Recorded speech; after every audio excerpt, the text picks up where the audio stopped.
Salut chers amis internautes, heureux de vous savoir une fois de plus si nombreux connectés pour nous suivre. C'est une opportunité pour nous de vous donner chaque fois les informations pour vous tenir au courant, pour éveiller votre conscience de tout ce qui se passe dans notre pays, le Congo, la Kinshasa particulièrement, et le Congo en général. Nous sommes tellement contents que vous faites parmi de ceux-là qui nous écrivent, de ceux-là qui commentent nos vidéos. Voilà pourquoi nous tenons à vous remercier beaucoup pour votre confiance, pour votre temps que vous disposez pour nous. Comme c'est notre travail qui consiste à vous informer à chaque fois de la situation qui se passe dans notre pays, nous le faisons avec honneur et une façon aussi pour nous de contribuer d'apporter une pierre pour la construction et le développement de notre cher et beau pays que la République démocratique du Congo. Donc, nous sommes vraiment très heureux de vous savoir encore une fois de plus connectés à ce moment pour nous suivre. Comme d'habitude, le thème que nous aurons à aborder dans cette vidéo repose parmi les trois thèmes, dont je vais directement introduire le premier thème qui se parle de la politique de notre pays, toujours comme d'habitude. Nous voulons un peu parler sur la lettre que les 7 sénateurs américains ont adressé au président Donald Trump. Dans la dite lettre, ça a consisté que le président Donald Trump puisse mettre une pression en sanctionnant principalement le président Joseph Kabila, qui puisse lui donner des sanctions pour qu'il mette pression aussi au processus électoral qui devrait y avoir lieu et au respect de l'accord de Saint-Sylvestre qui, je répète, que cet accord consistait aussi à organiser les élections présidentielles qui devraient y avoir lieu à la fin de cette année. Donc jusque-là, c'est comme dans des mythes, nous ne savons pas si ça va se réaliser ou pas. Alors, cette lettre que les 7 sénateurs démocrates ont adressée au président Trump insistait beaucoup sur cette pression que le président Donald Trump devrait mettre sur le président Joseph Kabila pour qu'il puisse organiser les élections, pour qu'il puisse respecter à 100% l'accord qui a été signé l'an passé. Alors, à entendre parler sur la diplomatie du côté du gouvernement, la diplomatie, les corps diplomatiques qui représentent le président Joseph Kabila, ils étaient surpris d'apprendre cette nouvelle d'après M. Kikaya Bin Karubi, qui est le représentant du président Joseph Kabila, chargé de la diplomatie de mission. Ils sont surpris d'apprendre cela parce qu'à entendre parler qu'ils ont eu à rencontrer ces sénateurs, ils se sont parlé, mais vu la lettre qu'ils ont adressée plutôt au président Donald Trump, les a surpris. Et ce dernier consiste aussi à préciser que dans cette lettre, il souhaitait que le président Donald Trump puisse nommer un ambassadeur américain sur place parce que l'ancien ambassadeur qui était là est allé en retraite. Donc pour le moment, il n'y a que l'ambassadeur des États-Unis de Guinée qui fait l'intérim à Kinshasa. Ils mettent aussi une pression sur ça que le président Donald Trump puisse mettre le plus tôt que possible un ambassadeur des États-Unis sur le terrain à Kinshasa et que les sanctions doivent accabler personnellement le président Joseph Kabila Kabange. Donc c'est une surprise pour eux. Et du côté de l'opposition, nous pouvons dire que de leur côté, pense que c'est un travail bien accompli par les trois personnes, à savoir côté du rassemblement de l'opposition, entre autres le président Félix Tshisekedi. On voit aussi Moïse Katumbi, Tchapoué et syndicat Dokolo. Donc ils ont apporté une diplomatie qui a payé, commence à payer, disons. Jusque-là, on le voit parce que de telles réactions, de tels souhaits que les sénateurs ont souhaité que le président puisse agir plus tôt que possible. Je pense bien que cette diplomatie a payé. Et nous pensons aussi que cette diplomatie payera si nous voyons aussi les effets que cela pourrait apporter à ce que les souhaits de ces sénateurs qui auraient souhaité que le président Donald Trump puisse sanctionner monsieur le président Kabila. Alors, à moitié, on peut dire que ce serait une victoire de la part du peuple congolais, parce que le peuple congolais est en train de souffrir. Le peuple congolais a passé beaucoup d'années sous les règnes de M. Joseph Kabila, qui est jusque-là incarne le pays, il a pris le pays en otage, et que rien ne marche, l'économie est en faillite, les sociaux n'en parlent même pas, et la politique est désastreuse, et l'image du pays à l'extérieur ne représente absolument rien. Donc voilà pourquoi je pense que cette diplomatie que dirige M. Félix Tshisekedi, ça apporte un peu de plus, un peu d'espoir au peuple congolais. Ce que nous attendons, juste que, on attend que la réaction soit apportée, que les souhaits c'est bien, mais les réactions, et que l'action et que cette réaction soit mise en application, si ça sera une bonne chose. Je sais que ce qui ressort de la lettre et de ce que souhaite le peuple congolais. Parce que ça n'est de trop, et que le peuple a beaucoup souffert, continue à souffrir. Donc ce que nous disons un peu que fini avec tout ceci. Fini, nous voulons maintenant, le peuple veut un changement, le peuple veut une démocratie dans le bon sens, que chacun ait l'occasion d'exprimer ses droits, que le droit de chacun soit respecté. C'est ça ce que le peuple veut. Le peuple ne veut pas une dictature de M. Kabila et de sa bande, et que le pays soit pris en otage, comme c'est le cas aujourd'hui. Voilà pourquoi une démocratie, une alternance dans de bonnes conditions au pays, c'est ce que le pays exige, ce que la population tout entière exige. Et pour rester dans le cas de toujours de la politique, nous profitons aussi pour vous dire que, bien que c'est un peu surprenant, c'est un peu, je ne sais pas, on va appeler ça une mascarade ou bien une aventure que une minorité de jeunes Congolais qui sont pris en otage par les soi-disant politiques congolais, des hommes politiques, qui continuent à prendre une minorité de jeunes Kinois en otage. Nous avions suivi ce qui s'est passé devant l'ambassade de la Belgique.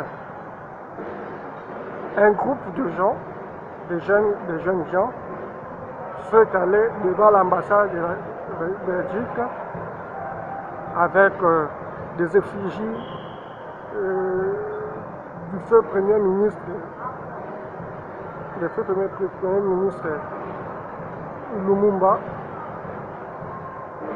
pour faire quoi? Pour réclamer le corps de Lumumba.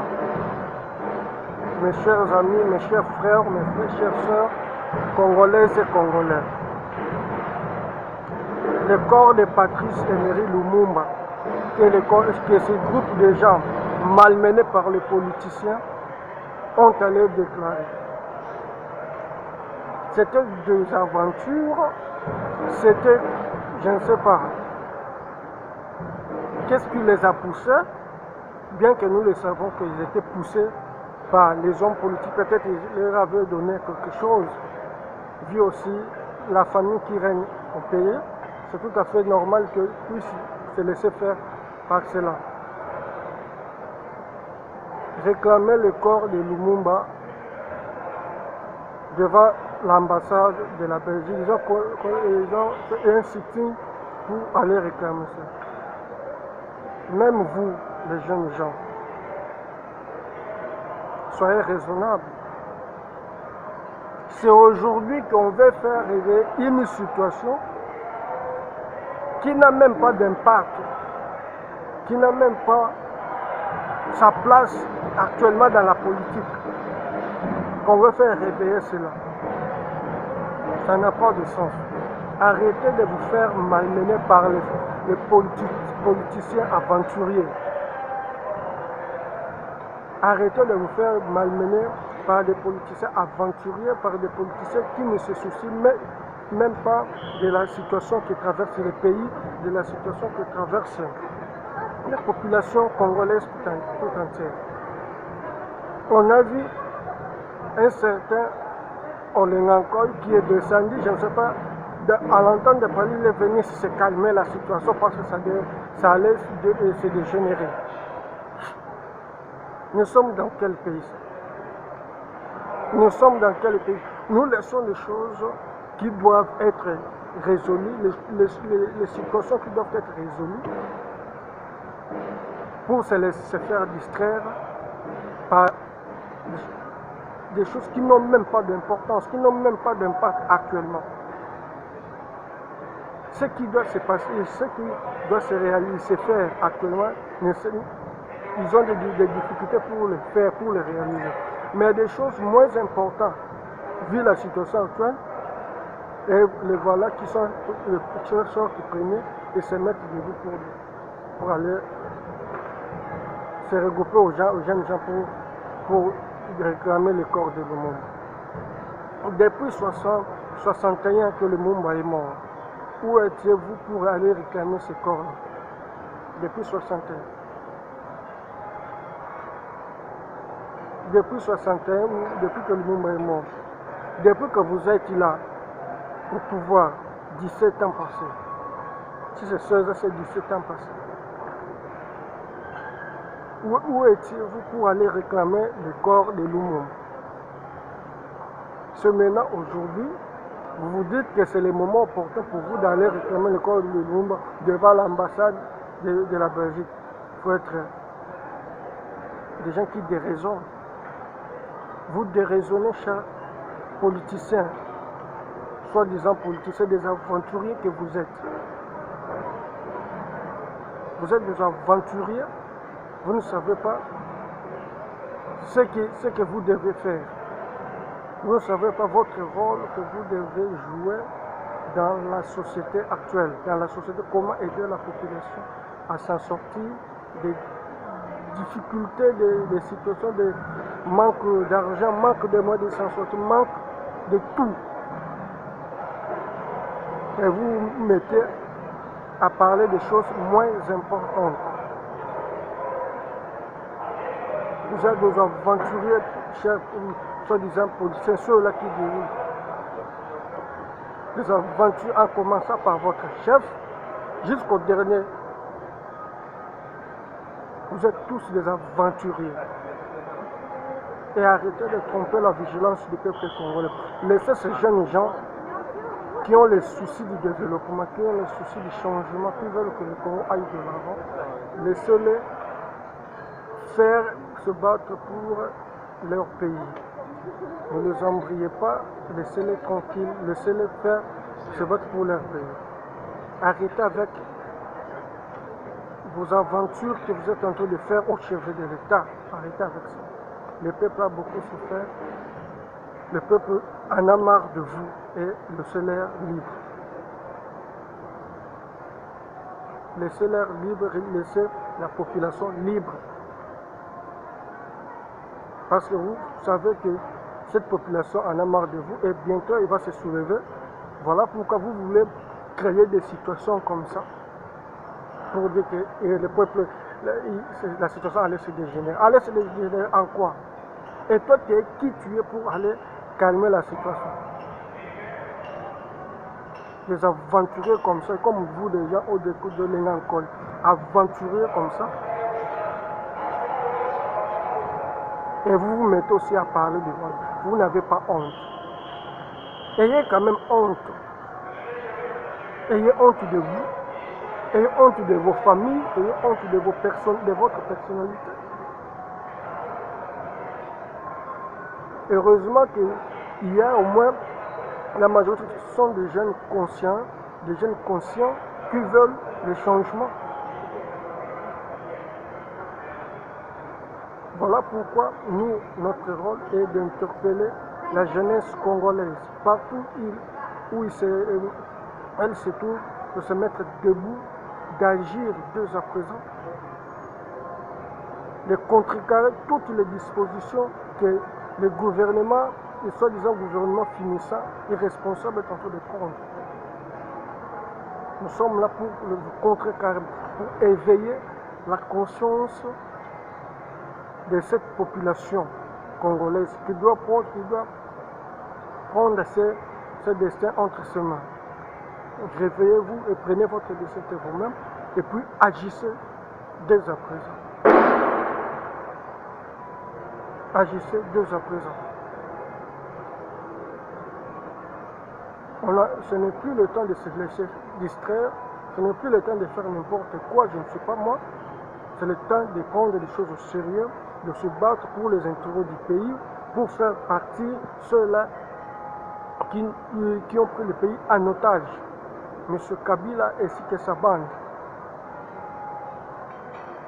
Ils ont pris le pays en otage. Le pays n'est pas un bien particulier de la famille Kabili, ni de sa famille politique, ni de la famille, je ne sais pas quoi.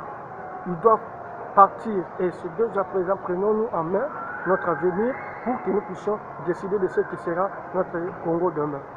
On en a marre de leurs choses, on en a marre de tout ce qu'ils ont fait. Ce qu'ils ont fait, ils ont volé, ils ont violé, ils ont tué. Nous en avons marre. Maintenant, partez, messieurs.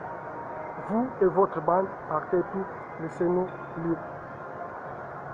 Donc, voilà un peu, ce sont des choses que nous voulons un peu dire à la diaspora congolaise, qu'ils puissent prendre conscience de la situation qui se passe au pays, afin de pouvoir se réveiller et d'aider la population, ensemble avec la population, pour que nous puissions faire partie, ceux-là, des aventuriers qui sont en train de diriger le pays. Seule l'union qui fait la force. Si nous sommes unis, nous allons les faire partir. Nous devons être en union, nous devons être unis pour que ces derniers ne puissent pas avoir le courage et puis puissent laisser ce pays à ceux-là qui veulent bien le diriger comme il se doit. On a besoin de dirigeants compétents, de dirigeants responsables et non des aventuriers comme ceux-là qui nous sont là. On n'a pas besoin de ces aventuriers. On a besoin de gens responsables qui vont faire la fierté du pays quand ils vont le diriger. C'est de ces gens-là qu'on a besoin. Et puis le dernier sujet que nous avions pu penser parler aujourd'hui, c'est la mort de Papa Hollande. La mort de Papa Hollande. Qui est Papa Hollande? Papa Hollande, tout le monde le sait qui il était. C'est un pasteur du ministère, je ne sais pas, de la foi ou quelque chose comme ça. Comme tout autre pasteur qui a leurs églises à Kinshasa. Mais chose surprenante, c'est que la mort de Papa Olangi est devenue, comme je ne sais pas, au pays, une cérémonie officielle. Des cérémonies officielles de funérailles doivent être organisées à l'honneur de Papa Olangi.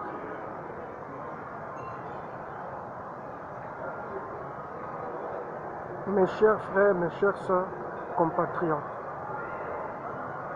Papa Olangi n'était ni membre du gouvernement, ni, je ne sais pas s'il a exercé une fonction publique au service de l'État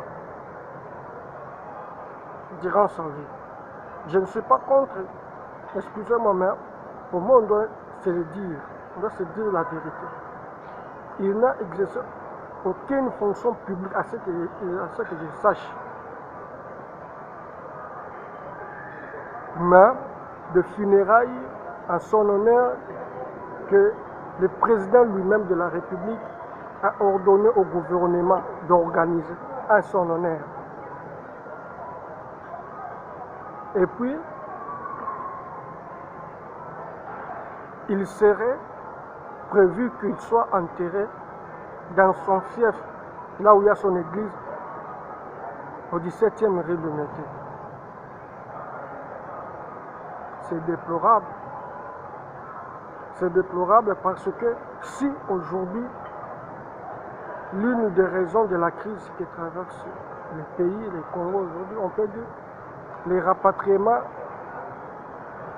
du corps du feu Étienne Tshisekedi Mamoulou, jusqu'à preuve du contraire, pose problème. Jusque-là, on n'a pas trouvé un endroit où l'enterrer.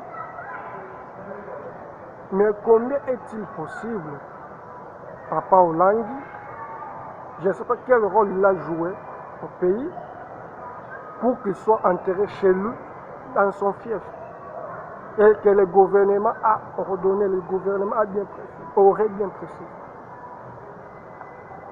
Allez-y comprendre dans quel état nous vivons. Allez-y comprendre dans quel pays nous restons. Le problème, le rapatriement du corps d'Étienne Tshisekedi pose jusqu'à l'heure actuelle de sérieux problèmes. On a vu la veuve, Maman Marc, qui est passée même jusqu'aux antennes de TV5 pour pleurer, pour solliciter l'aide, pour que son feu mari soit enterré à Kinshasa. Jusqu'à preuve du contraire, aucun signe, aucun signal n'a été accordé.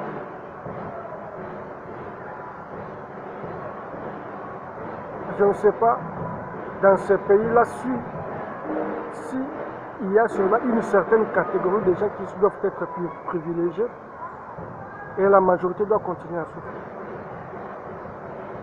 On en a marre. On en a marre.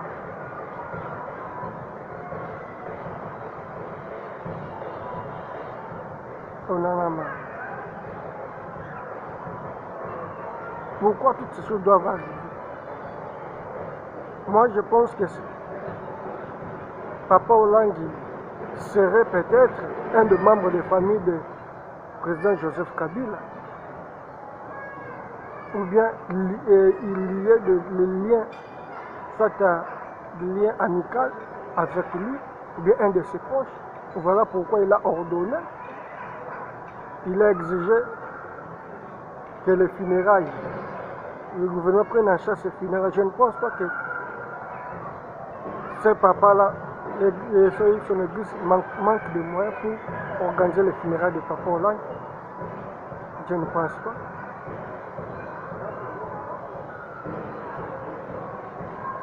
Pourquoi cela arrive? Parce que le Congo a un dictateur qui fait ce que bon lui semble.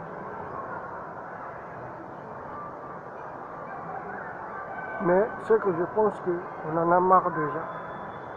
Les choses doivent changer. On ne peut pas se rêver comme ça. Les gens qui ont souffert pour le pays, les gens qui meurent pour le pays, qui sont restés dans les oubliettes. Mais ceux-là qui ne sont rien, ils n'ont rien contribué pour le pays. Voilà, on les honore. Prenons le cas de nos soldats. L'Antonov qui s'est écrasé au sol la semaine passée. Qui a parlé de cela? Même le deuil national n'est même pas accordé. Même pas un seul jour. Nous sommes dans quel état? Le Congo se trouve dans quel état?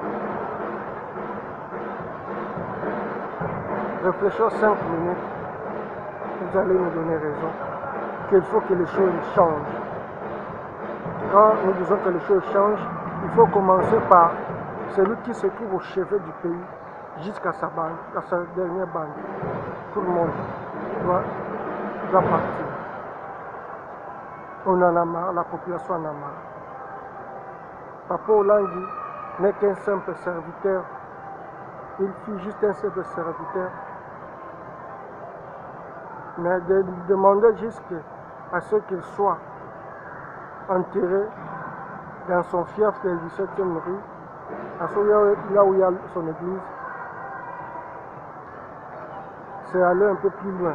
Au moment où nous savons que les gens qui se sont sacrifiés durant toute leur vie pour les intérêts du pays, le docteur Etienne Tshisekedi Wamoué, mais jusqu'à preuve du contraire, ils n'ont même pas de tombeau dans le pays de ses ancêtres. C'est regrettable, c'est pitoyable, ça fait la honte du pays, de notre pays. Ça fait vraiment la honte. Et c'est le temps de se décider, c'est le temps de se prendre en charge, c'est le temps de tout faire pour libérer ce pays. Prenez-nous en charge, prenez-vous en charge, partout où vous vous trouvez, chers Congolais. C'est le moment ou jamais de se décider pour l'avenir de notre cher et beau pays, qui est la République démocratique du Congo.